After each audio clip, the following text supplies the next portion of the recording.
নমস্কার, আপনাদের সকলকে আবারও স্বাগত জানাই। আজকে আমরা আলোচনা করব ক্লাস দশম শ্রেণীর যে ভারতে 10 নম্বর ম্যাপ পয়েন্টিং থাকে, সেই ম্যাপ পয়েন্টিংয়ের আজকের আমাদের আলোচ্য বিষয় ভারতের জলবায়ু ও মৃত্তিকা।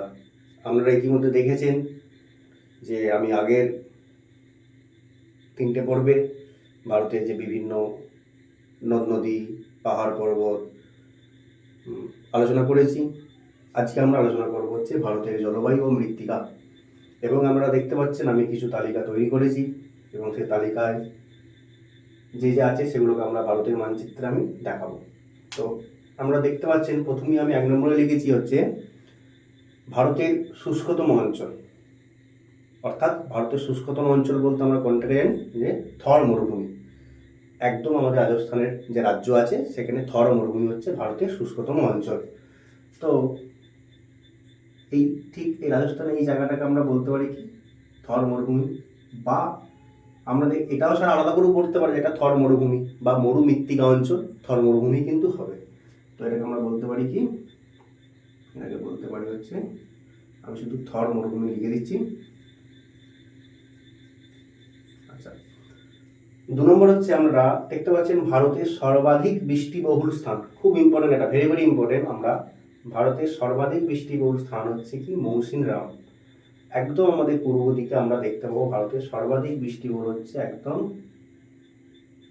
এটা হচ্ছে মৌসিনরাম।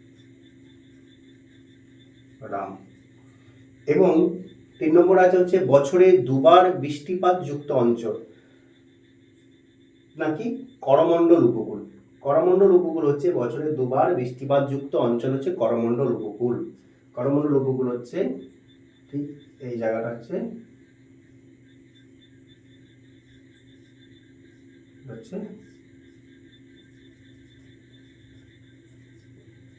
করমণ্ডল উপকূল। তারপর আছে ভারতের একটি বৃষ্টিচ্ছায় অঞ্চল। ভারতের একটি বৃষ্টিচ্ছায় অঞ্চল কি না, শিলং। শিলং ঠিক আমরা দেখতে পাবো যেখানে মৌসিনরাম দেখেছি তার ঠিক অপরটা কাজটা, এটা হচ্ছে ভারতের একটি বৃষ্টিচ্ছায় অঞ্চল হচ্ছে শিলং। আচ্ছা, তারপর আছে হচ্ছে ভারতের আবহাওয়া অফিসের সদর দপ্তর হচ্ছে কোনটা না, নিউ দিল্লি। আর নিউ দিল্লি আমরা আগেও ভিডিওতে দেখেছি আমি, নিউ দিল্লি ভারতের রাজধানী। তো এখানে বলা হয়েছে যে ভারতের আবহাওয়া অফিসের সদর দপ্তর হচ্ছে নিউ দিল্লি। ঠিক এখানটা কাজটা হচ্ছে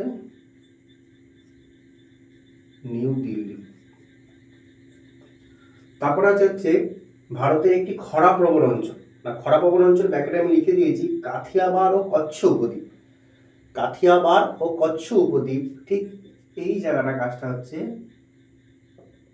আমাদের আছে হচ্ছে ভারতের একটি খরা প্রবণ অঞ্চল। খরা প্রবণ অঞ্চল কি, কাথিয়াবাড় ও কচ্ছ উপদ্বীপ। তাহলে আমরা দেখতে পাচ্ছেন হচ্ছে যে ভারতের জলবায়ু, অর্থাৎ ভারতের শুষ্কতম অঞ্চল থর মরুভূমি, ভারতের সর্বাধিক বৃষ্টিবহুল স্থান হচ্ছে মৌসিনরাম, বছরে দুবার বৃষ্টিপাত যুক্ত অঞ্চল হচ্ছে কি করমণ্ডল উপকূল। খুব ইম্পর্টেন্ট, এটা মনে রাখবেন। ভারতের একটি বৃষ্টিচ্ছায়া অঞ্চল হচ্ছে শিলং, ভারতের আবহাওয়ার সদর দপ্তর নিউ দিল্লি, এবং ভারতের একটি খরাপ্রবণ অঞ্চল হচ্ছে কাথিয়াবাড় ও কচ্ছ উপদ্বীপ। এই আমরা আলোচনা করলাম হচ্ছে ভারতের জলবায়ু। এবং আমরা এরপর আলোচনা করব হচ্ছে পরের ম্যাপে হচ্ছে ভারতের মৃত্তিকা।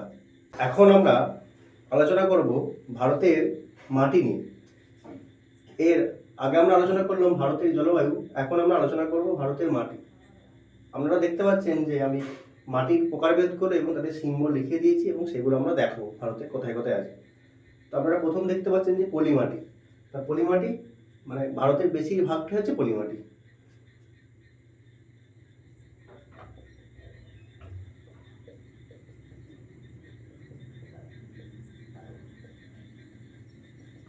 পুরোটা জায়গাটা জুড়ি হচ্ছে আমাদের হচ্ছে পলিমাটি। তারপর 2 নম্বর আছে কৃষ্ণ মৃত্তিকা মানে কালো মাটি। তো খুব ইম্পর্টেন্ট, এটা কোনটা না, আমাদের যে মহারাষ্ট্র মধ্যপ্রদেশ সেই জায়গাটা কৃষ্ণ মৃত্তিকা যে সিম্বল দিয়ে আছে, এই সিম্বল আমরা দেখাবো। তারপরে যে 3 নম্বরে যে লোহিত মৃত্তিকা, তো লোহিত মৃত্তিকা হচ্ছে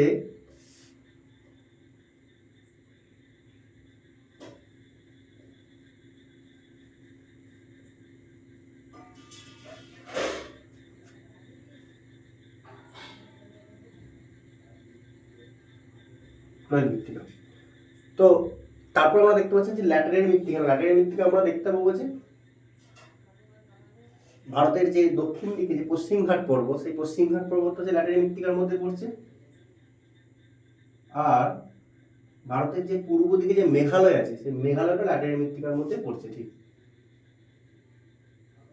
আচ্ছা, তারপরে যে পার্বত্য মৃত্তিকা একদম হচ্ছে আমাদের ভারতের ওপরের দিকটা। পার্বত্য মৃত্তিকার মধ্যে যে সিম্বল আছে,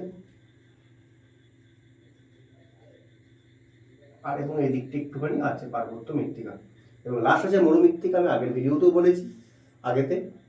তো মরুমৃত্তিকা হচ্ছে কি না, মরুমৃত্তিকা হচ্ছে আমাদের রাজস্থান থর মরুভূমি, যেটা বা মরুমৃত্তিকা।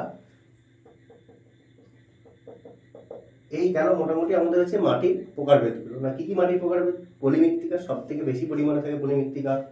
কৃষ্ণ মৃত্তিকা দেখালাম, রোহিত মৃত্তিকা, ল্যাটেরাইট মৃত্তিকা এবং পার্বত্য মৃত্তিকা ও মরুমৃত্তিকা। তো এগুলো আমরা ভালো করে প্র্যাকটিস করুন, অভ্যাস করুন এবং আমরা দেখতে থাকুন। নমস্কার।